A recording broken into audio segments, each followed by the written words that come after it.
Hello, what's up mga kaibigan? Good evening po sa inyong lahat.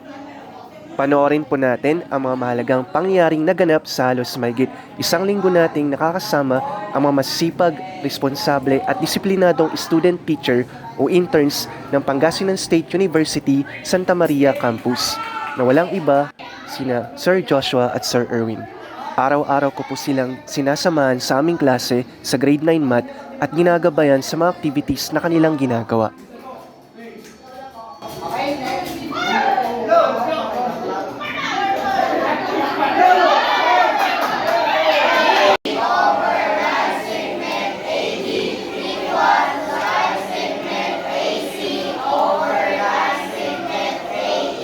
Nag-enjoy akong nakikinig sa kanilang mga classroom discussion at nagko-compute kung problem solving nga ang usapan para ma-double check kung tama ang mga computations na kanilang isinagawa. Masayang masaya kaming lahat kanina sa games na ipinalaro tungkol sa topic namin na proportionality.